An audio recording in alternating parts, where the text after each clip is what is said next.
Hello everyone, welcome back. In today's video, we are going to learn one of the most important data structure in R programming, that is called list. In previous videos, we learned about vectors. Vectors can store only one type of data, but in real data analysis, we often need to store different types of data together. So in this case, we use list. Now let's see how to create a list in R program. To create a list, we need to use a list function. Here we are creating a list called student. For example, inside the list, we need to store multiple pieces or information.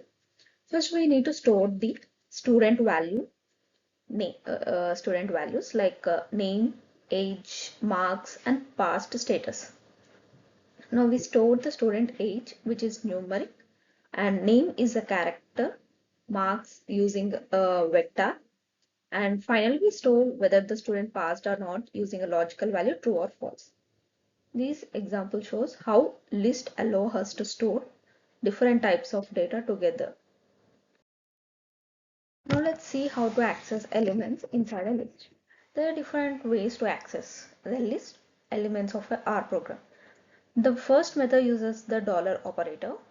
For example, student dollar name will return the name stored inside the list of student. The second method uses a double brackets. Student double brackets inside it too will return the second element of the list. We can also access vectors stored inside the list. For example, student dollar marks will return the marks of the vector.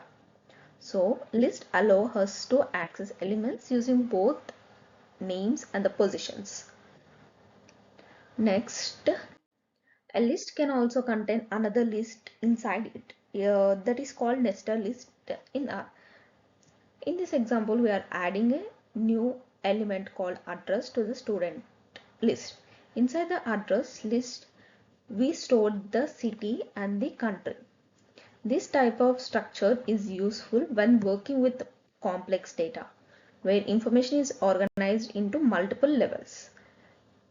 Next is a real world example. Now let's look at real world example. Suppose we want to store information about an employee. We need to store the employee's ID, name, salary, and their skills. Since these values have different data types, a list is a perfect structure to store this information. In this example, employee skills are stored as a vector inside the list. This shows that list can store structured data used in real data science applications. Now say creating of a list, for example, student list function. 1 minute.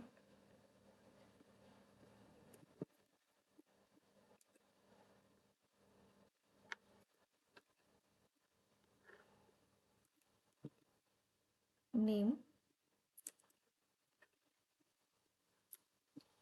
age, and next marks. We are using vectors for marks, coding of the marks, and next past. Here we are using logical values. I'm calling student. See, here I'm getting the output.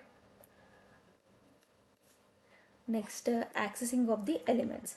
Here we are accessing elements from the list using the dollar symbol as well as the brackets. First we use dollar symbol, student dollar name. I got the name.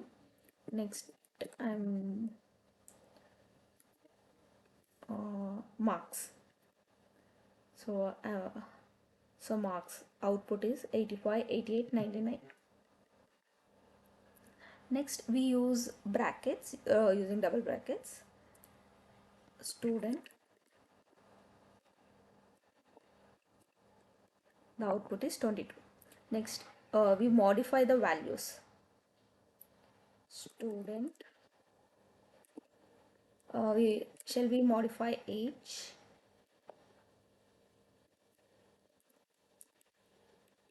24, and let's see the output. Sorry, it's modified to 24. Next, let's add a new element to the list. List by using dollar symbol itself.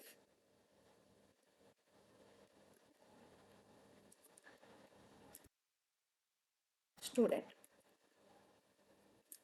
So here new element is added, city, and lists are dynamic, which means we can add new elements anytime. Now let's see nested list. Student dollar address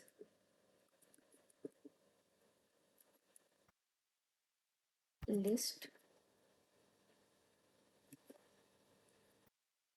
city equals to Coventry, and country equals to UK.